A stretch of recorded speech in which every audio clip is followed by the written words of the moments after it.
Bonjour à tous.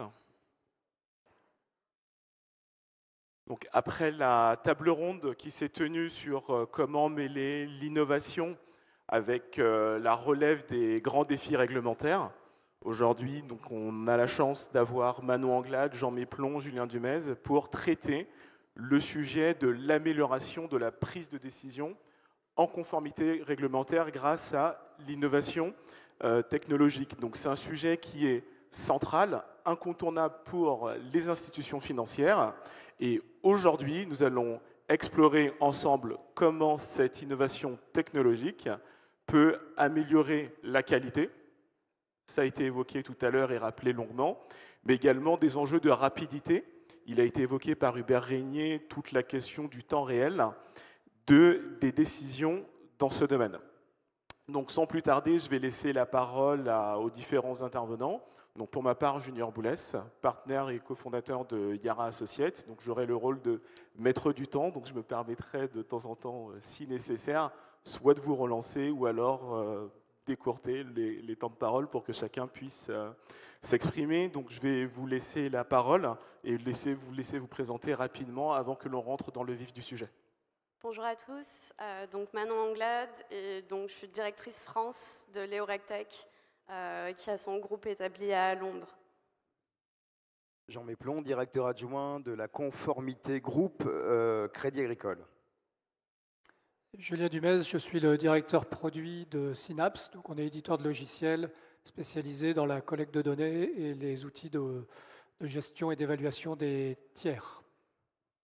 Donc, rentrons maintenant dans le vif du sujet directement. Donc, une première question pour toi, Jean.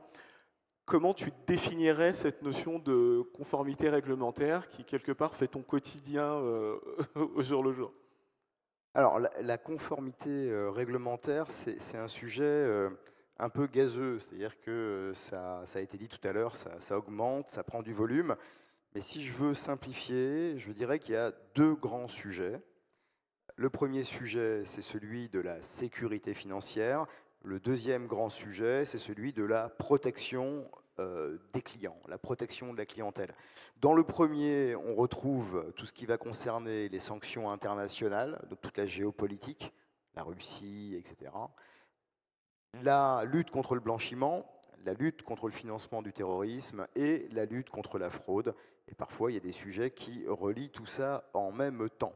Dans la protection de la clientèle, on va retrouver le devoir de conseil, la gouvernance produit, on va retrouver également les clientèles en situation de fragilité financière.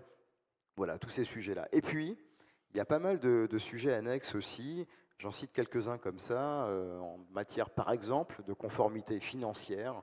On va retrouver les abus de marché, puisque là, on est à l'ancienne, sur une place quand même où c'est important de les citer, les délits d'initiés, etc., etc. Donc vous voyez, cette conformité, elle a un caractère à la fois très diversifié, et comme ça a été dit tout à l'heure par la représentante de la direction du Trésor et par le représentant de la Fédération bancaire française, ça s'amplifie. Donc on voit que c'est pas évident, j'imagine, au quotidien. Donc question pour toi, Manon. Finalement, comment est-ce que tu pourrais en quelques mots nous expliquer un peu les difficultés que ça pourrait poser en matière de prise de décision? Bien sûr, donc moi j'ai un background de juriste à la base, donc la réglementation je connais, anglaise, française, et je tiens à dire qu'elle est très diverse. Donc ici, on a pas mal d'acteurs bancaires, mais nous, chez l'Euractech, on accompagne aussi les plus petits acteurs, comme les sociétés de gestion, par exemple. Et je peux vous dire que, par exemple, dans un plan de contrôle, il y a à peu près une cinquantaine de thématiques. Donc c'est beaucoup plus large, par exemple, que l'anti-blanchiment, abus de marché. Ça représente une multitude de textes. Et en fait, face à cette multitude de textes, évidemment, on va avoir beaucoup de contrôles, beaucoup de reporting. Et donc, comme disaient les intervenants tout à l'heure, la data est ultra cruciale dans la conformité. En fait, que ce soit la CPR ou l'AMF, ils demandent clairement une qualité des données. Or, à ça s'ajoutent toujours des nouvelles réglementations. Chaque année, on a toujours des petites surprises, notamment, pour citer quelques exemples, récemment, il y a eu SFDR et notamment DORA sur la cybersécurité. Par exemple, pour vous donner un exemple concret, vu qu'on a accompagné pas mal de clients sur Dora, là récemment ils ont eu à publier ce qu'on appelle le ROI, donc le registre des prestataires TIC externes, c'est-à-dire à chaque fois qu'il y a un prestataire qui est considéré critique, comme nous par exemple, vu qu'évidemment on gère la conformité de nos acteurs, on est considéré à leur égard comme critique.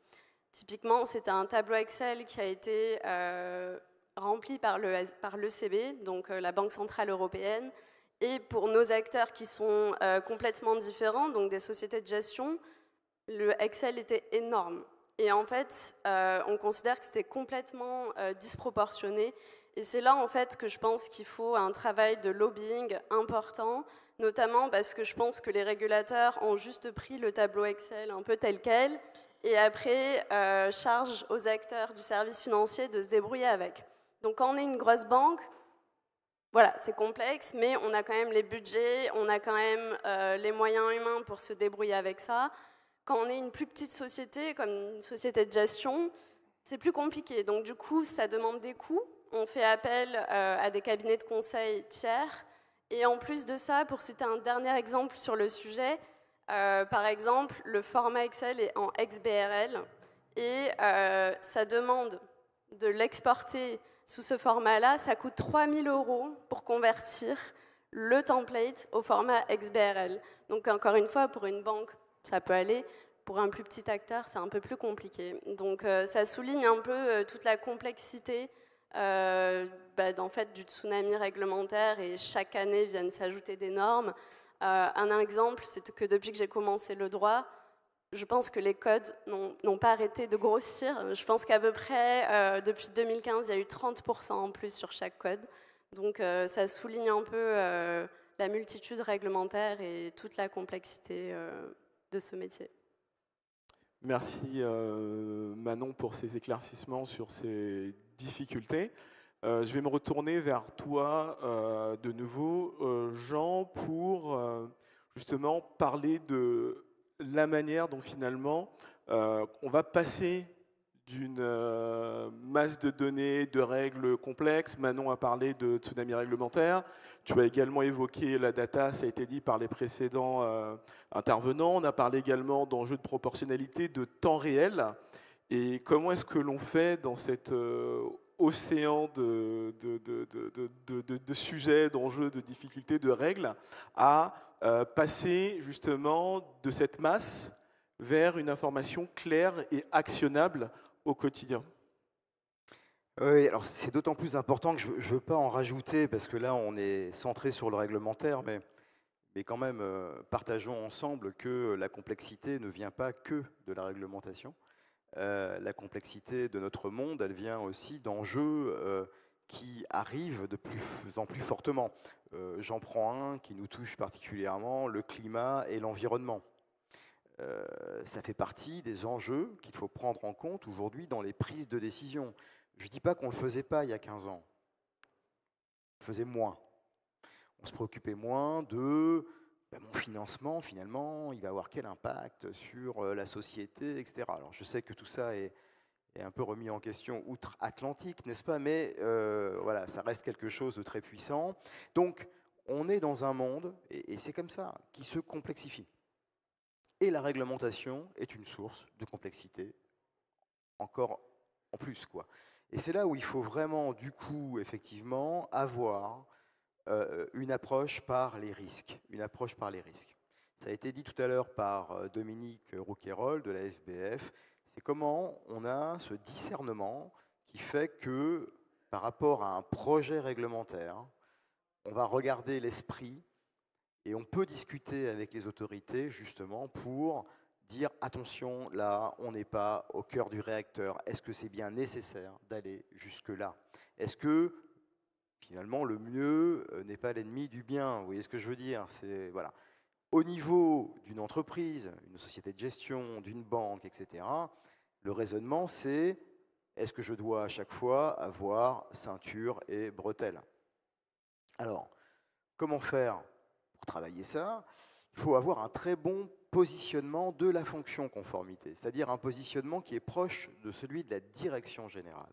Parce que ce type de décision, ce type de choix, il ne peut pas être uniquement fait par des juristes et par des conformologues. Ça veut dire qu'il faut une implication de la direction générale à un moment donné pour dire, OK, si on suit à la lettre la réglementation, ça fait ça, parce qu'on n'a pas réussi à la modifier, bon, très bien. Et finalement, si on va directement sur ce point-là, on résout pas mal de choses. Oui, donc ce n'est pas technologique ce que je dis là, c'est un raisonnement de discernement. Ça, c'est un premier point. Le deuxième point, pour vraiment avoir une vision la plus claire possible et éclairer les acteurs dans leurs décisions, c'est ce que disait Hubert Régnier, c'est ce qu'on appelle la conformité native, ou en bon anglais, compliance by design. C'est-à-dire comment, dès le début d'un projet, dès le début d'une modification de processus, on va impliquer les équipes de conformité dans l'équipe projet et comment vont-elles devenir partie de ce projet-là pour trouver les contraintes et donc les solutions qui s'imposent. Là aussi, ça veut dire que le positionnement de la fonction conformité est hyper important.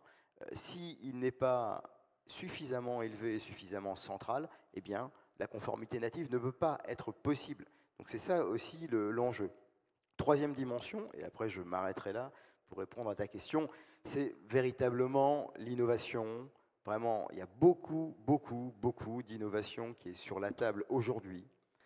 C'est pas forcément hyper cher, mais comment on trouve avec les regtech, avec les fintech, comment on trouve des solutions, comment on les fait partager à nos équipes du core banking system. Dans les grands groupes, c'est un vrai challenge et je sais qu'on est main dans la main avec ça, mais c'est logique.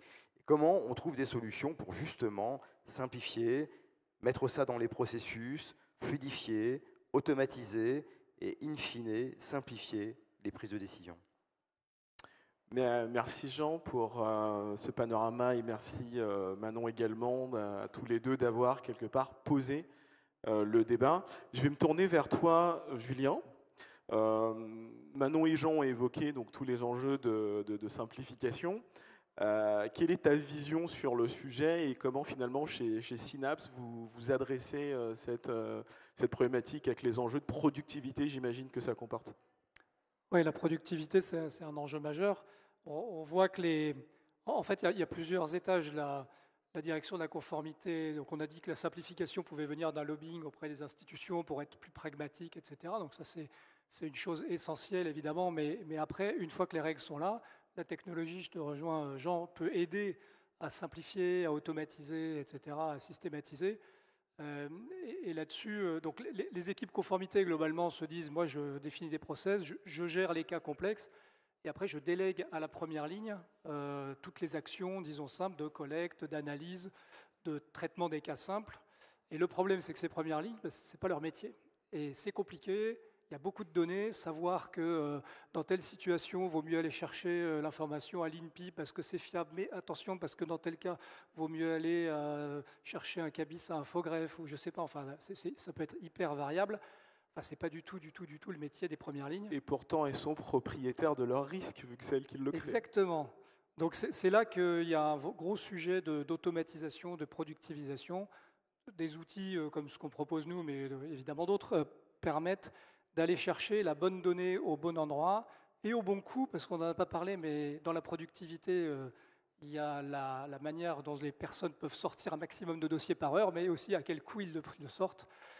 Et ceinture et bretelles, ça a un coût, c'est-à-dire qu'on voit régulièrement des équipes qui disent « bon, moi, je ne vais pas m'embêter, je collecte tout ce que je peux, je stocke, puis comme ça, on verra bien ».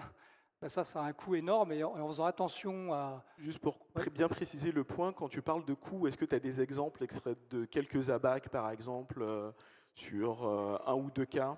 Bon, après, si tu en as Oui, nous, on a un client dont je ne vais pas citer le nom, mais qui est une grande banque française, qui, en designant avec nous des scripts qui permettent d'aller chercher en priorité des données dans l'open data, puis quand ce n'est pas disponible ou de qualité insuffisante, donc il faut définir ce qu'on entend par qualité insuffisante, alors aller chercher de la donnée payante, ou ne pas aller la chercher si on l'a déjà collectée il y a 2 semaines, parce que quand on travaille sur un dossier, on fait régulièrement des requêtes sur le même dossier. Bon, ils ont réussi à faire 30% d'économie sur le coût de la data, ce qui est énorme pour un groupe comme ça. Les coûts de la data, c'est des dizaines de millions d'euros. Donc, on parle de très, très cher.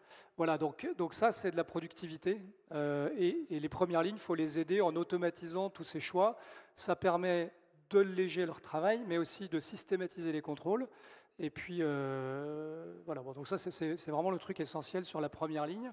Après, sur la deuxième ligne, il y a un sujet de productivité également, parce que tous les cas simples, etc., faut essayer d'automatiser un maximum, ou en tout cas de les aider disons, à traiter le sujet en un clic, on va dire, puisque tout n'est pas automatisable, même réglementairement. Et puis après, pour ce qui sont des cas complexes, qui est leur cœur de métier, c'est-à-dire analyser, faire des enquêtes approfondies, là, l'objectif, c'est qu'ils aient un maximum de données centralisées pour analyser d'un coup d'œil tout le dossier, avec de la donnée de qualité, avec de la donnée fraîche, etc. Voilà. Voilà. Puis après, bon, il y a un oublié souvent dans la productivité, c'est le tiers qui est évalué lui-même, qui a souvent une tonne de paperasse à publier, à uploader, souvent des documents que les conseillers clientèle ont déjà, par exemple. Donc là, on voit que la gouvernance de la data, on va y revenir sûrement plus tard, est essentielle, parce que centraliser cette donnée, c'est s'assurer qu'on ne va pas demander des documents à un tiers alors qu'on les a déjà. On ne va demander que ce qui n'est pas frais quand on fait une requalification KYC, etc. Merci pour ces précisions. Finalement, comme tu l'as dit, ça pose aussi le sujet de l'expérience client. Parce que j'imagine que demander beaucoup d'informations à ses clients, à renseigner les gens, ça ne doit pas être quelque chose qui doit faciliter le business, j'imagine, et l'entrée en relation. Manon, je vais me retourner vers toi, justement. Donc, il a été dit des mots, je ne vais pas revenir sur tout le détail qui a été cité, mais d'alléger, systématiser, centraliser. Et donc, la question que j'ai pour toi, c'est comment les innovations en conformité vont à la fois faciliter l'expérience collaborateur, mais également l'expérience client, et comment vous voyez le sujet chez Léo Rectech? Ouais, donc nous, en fait, on croit vraiment dans la centralisation. On considère que souvent, ce qui pêche, c'est la multitude d'acteurs. Et donc, je pense que c'est essentiel, dès qu'on accompagne un client, de prendre vraiment l'entièreté de ses processus de conformité. Donc, en fait, nous, on prend le parti pris de digitaliser le niveau 1, 2 et 3. Et en fait, une fois qu'on a fait ce chantier, cette transformation digitale, il faut préciser que nous, on se charge de ça pour le client, parce que sinon, on n'aurait pas beaucoup de clients si on leur disait voilà comment marche l'outil, maintenant, à vous de tout paramétrer, etc. Donc, je pense que déjà, pour un acteur technologique, l'accompagnement est clé. C'est hyper important, je pense, de prendre cette charge-là pour la direction de conformité, parce qu'ils sont déjà sous l'eau. Parfois, on remarque que voilà, dès qu'ils ont ce genre de projet, ils prennent des stagiaires ou des apprentis pour les aider, mais ce n'est pas suffisant. Et donc, le fait de faire ça pour le client, de les accompagner, une fois qu'on a centralisé toute la conformité, hein, il faut savoir que c'est quand même des gros projets, parce qu'on a énormément de data à importer, à customiser, à adapter aussi par la taille. Une fois qu'on a fait ça, on a un outil qui est clé en main. Moi, je considère que quand un acteur technologique dit « voilà, notre outil est clé en main », oui, mais il y a toujours des ajustements et des paramétrages à faire, c'est jamais 100% vrai. Donc ça représente quand même un chantier, mais le fait d'impliquer le moins possible, je dirais, la conformité au sein de cet accompagnement leur fait gagner du temps. Ensuite, la centralisation de l'entièreté des process, donc que ce soit le niveau 1, les fonctions de contrôle interne, etc., une fois qu'on a centralisé tout ça, en fait, dans notre outil, on peut avoir tout le calendrier réglementaire, que ce soit des collaborateurs, du plan de contrôle, mais également du plan de contrôle périodique, facilite effectivement la gestion de projet, parce que finalement, la conformité, il y a aussi une gestion de projet, pas être en retard pour ses reportings, etc. Donc, une fois qu'on a tous ces tableaux de bord, nous, on a intégré un outil d'analyse de la donnée, qui est très important, parce que sinon, à quoi bon centraliser si on n'analyse pas la donnée via un outil? Donc, via ces systèmes d'analyse, en fait, ça va faciliter la prise de décision de façon interne, parce qu'en fait, de manière, selon la fréquence et l'approche par les risques, les sociétés doivent avoir des comités de contrôle interne à une certaine fréquence. Donc, ça peut varier, ça peut être tous les mois, tous les trimestres, etc. Ces reportings sont très, très lourds. Ils doivent reporter sur tout ce qui s'est passé, par exemple, dans le trimestre, et le fait que l'outil prennent tout cela en charge, justement, génère un gain de temps pour les sociétés. Mais l'analyse de données ne sert pas uniquement en interne, elle peut servir aussi pour le reporting aux régulateurs. Effectivement, par exemple, si par exemple dans le trimestre, on veut savoir combien de transactions personnelles ont été effectuées par la société, bah dans ce cas-là, c'est beaucoup plus simple avec un outil qui va vous dire en un clic combien, puis ensuite de reporter au régulateur. Voilà, c'est quelque chose qui est assez efficient. Merci pour ton intervention et ce que tu viens de rappeler sur comment finalement un acteur technologique peut se positionner sur ces sujets-là. On a effectivement parlé longuement de la donnée, donc j'y reviendrai pas. Et donc avec cette nécessité finalement de la mettre au centre et au nerf de la guerre, mais j'aimerais également m'intéresser sur le côté humain. Finalement, il a été rappelé dans la précédente table ronde le fait qu'il fallait faire évoluer les compétences. Donc juste rapidement, pour essayer aussi de rester dans le délai imparti, je vais commencer par toi Jean, Manon et ensuite Julien, juste très rapidement, finalement, sur cette dimension humaine, en termes de profil et de compétences, comment vous, chacun, vous la voyez à vos bornes? Oui, c'est un point important de la transformation hein, qu'on doit opérer. Il y a 3 dimensions. Moi, je reprends une dimension qu'a évoquée Manon, c'est que, oui, en créant des plateformes, en créant des structures centralisées, on gagne à la fois en efficacité, en sécurisation, et on sécurise aussi les compétences. C'est-à-dire qu'on fait monter en expertise les gens. Je reviens sur un exemple qui a été pris par Hubert Régnier tout à l'heure sur la connaissance client, le KYC. Pour nous, la plateformisation de la connaissance client, la capacité à aller collecter de la data là où elle est, à l'extérieur, à la Direction générale des impôts, etc., c'est clé. Parce que si nous faisons ça, je n'embête plus nos clients. Je n'ai plus à leur demander quoi que ce soit, sauf leur consentement d'aller collecter les données. Y compris, pareil, pour les entreprises. Oui, donc, ça veut dire que là, on a quelque chose vraiment à aller chercher et qui nécessite effectivement ce volet de mutualisation, de centralisation, de plateformisation. Donc ça c'est une dimension humaine parce que ça suppose des réorganisations, hein, véritablement en interne. Si on parle tout à l'heure du traitement des alertes de sécurité financière, il y a des logiques comme ça également qui vont se poser. Ça, c'est un premier point. Le deuxième point, c'est vraiment lié à la techno. On l'a dit, la data est centrale. L'IA va beaucoup nous aider. Et pour faire tout ça, il faut des ingénieurs. Il faut des ingénieurs. Et bien sûr que Dominique Rouquayrol a raison. La technologie, c'est l'affaire de tous, l'IA, c'est l'affaire de tous, mais quand même à la fin, il faut monter les algorithmes, il faut les gérer, il faut les traiter dans la durée. Donc il faut vraiment, à la conformité des équipes d'ingénieurs qui travaillent main dans la main avec les équipes IT, avec aussi les partenaires externes. Mais il faut se comprendre, il faut savoir de quoi on parle, il faut être précis. Enfin, je veux dire, on n'est pas comme ça des... Voilà. Donc ça, c'est vraiment hyper important. On passe vraiment dans un monde aujourd'hui dans la réglementation où la data devient clé et donc qui dit data dit un monde qui devient un monde technologique, un monde de plus en plus d'ingénieurs. Ça ne va pas complètement remplacer les juristes, hein, je te rassure, mais quand même, je pense que c'est un point clé. Et le troisième point, ce sont les équipes qui sont en relation client.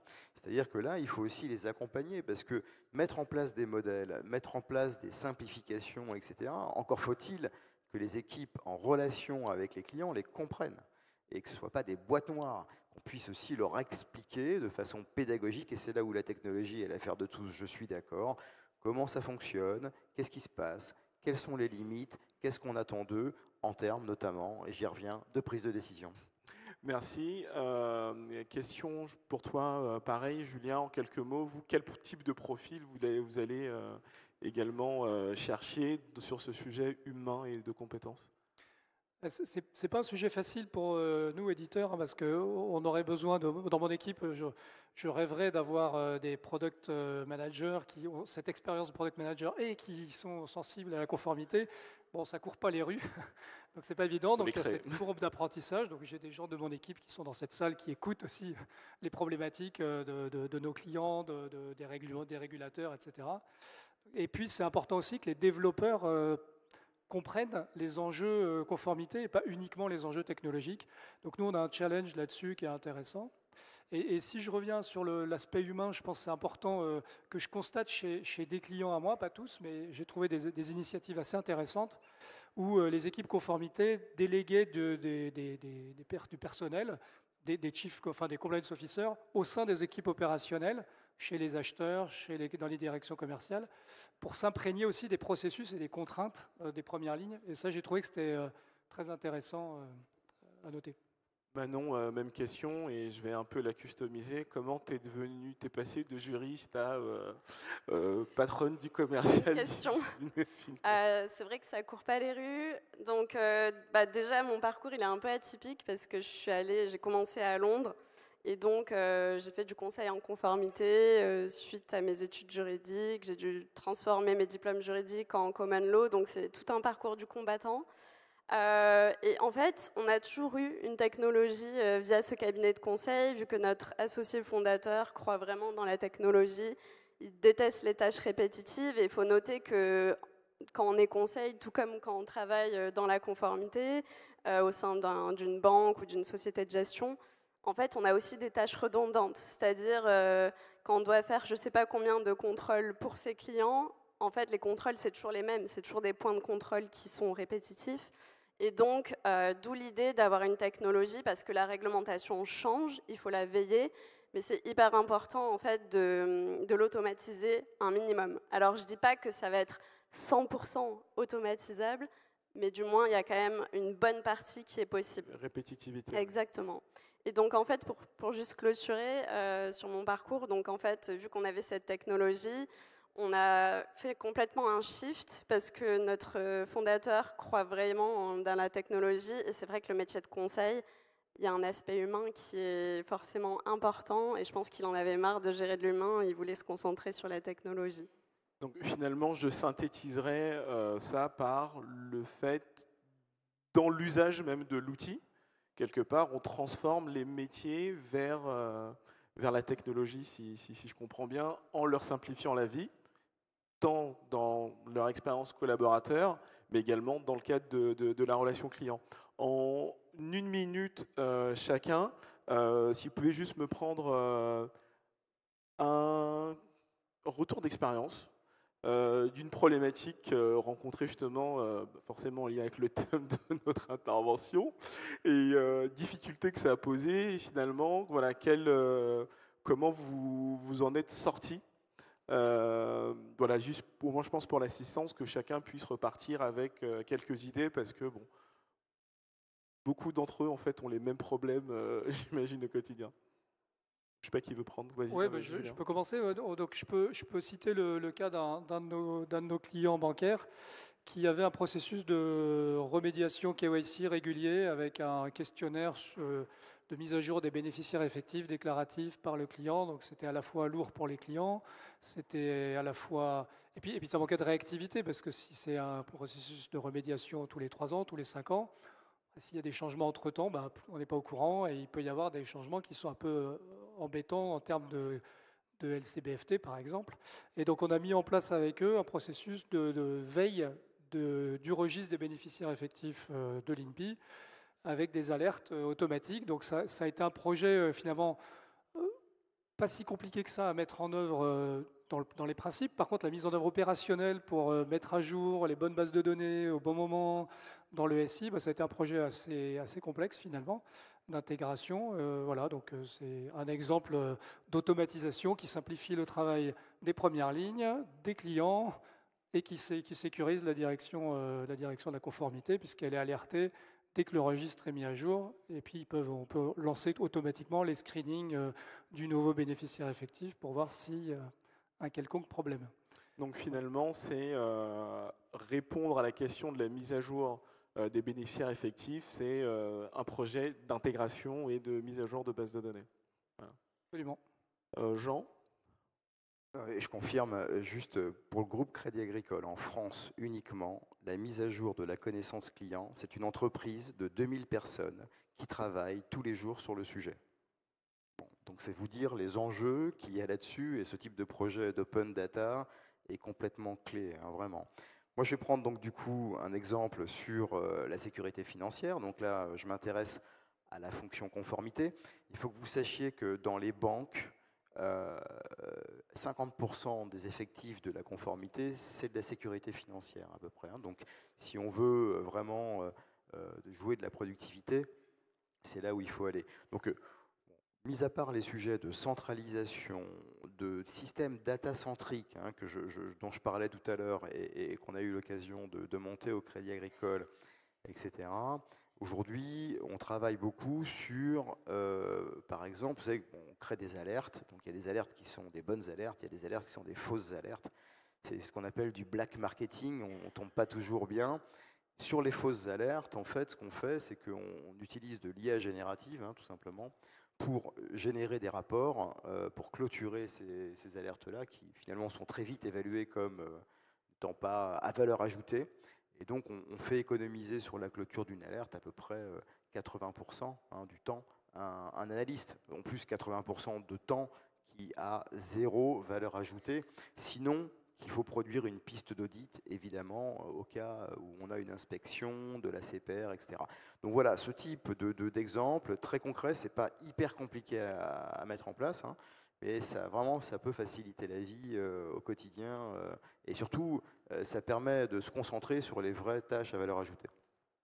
Merci. Manon? Et juste pour clôturer, donc je pense que j'en ai déjà un peu parlé, mais nous, souvent, le nerf de la guerre, c'est dans le contrôle permanent. Ça représente une tâche immense, je pense, pour les chargés de conformité, justement parce qu'il y a énormément de thématiques à traiter. Donc, en fait, nous, avec notre outil, on va digitaliser les plans de contrôle. Évidemment, on s'est basé sur la réglementation, on fait appel à des cabinets d'avocats et des cabinets de conseil pour nous aider à l'éveiller. C'est 60 thématiques, voire plus, parce que chaque année, ils s'en ajoutent.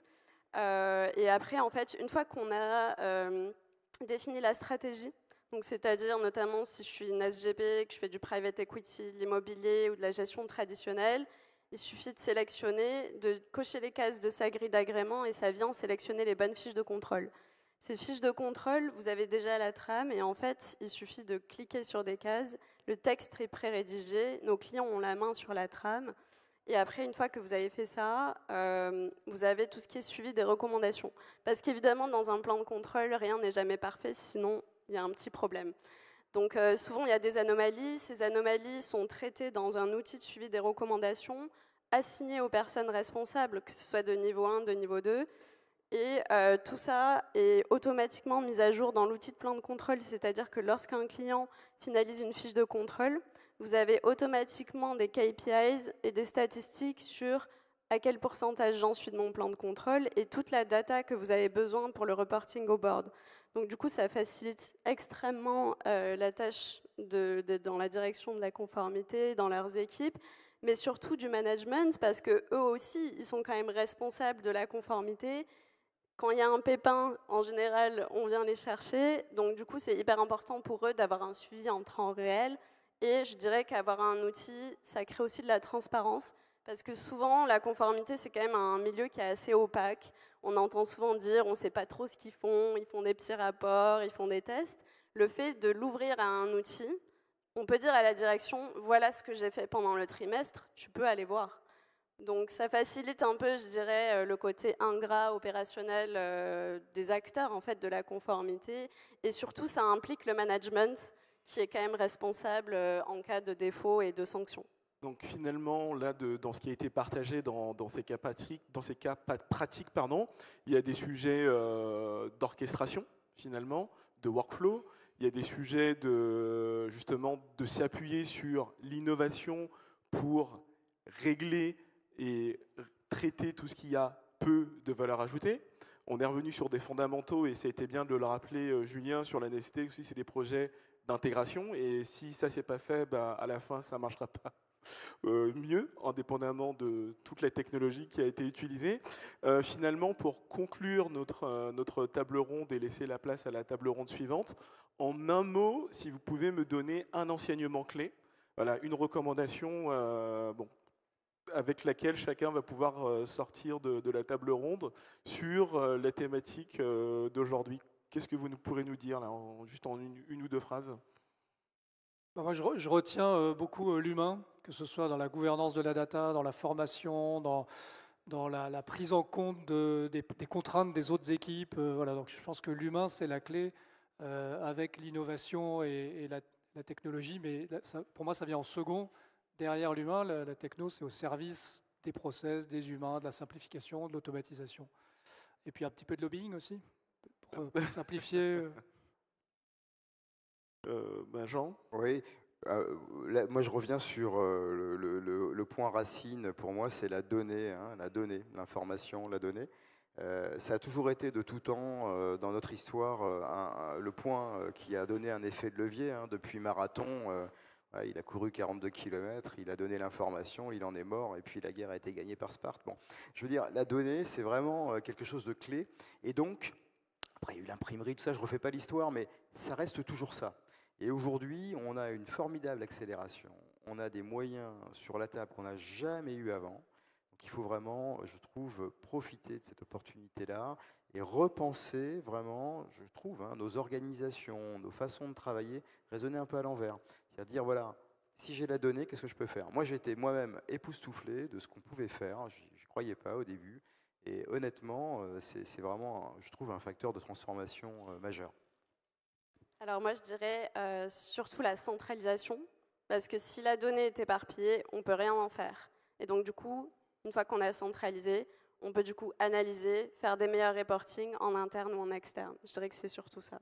Donc, finalement, vous avez fait la conclusion. Donc, il faut centraliser les données au service des humains pour la prise de décision. J'ai essayé de le synthétiser. Là, c'est de l'improvisation totale, je ne vais pas mentir. Donc, en tout cas, merci à tous de nous avoir écoutés. Merci. Merci Manon, merci Jean, merci Julien pour la qualité des interventions. J'espère que vous avez pu apprendre des choses de cette table ronde. Donc, je vais donner le micro à Nicolas pour annoncer la suite de la journée des tables rondes. Merci.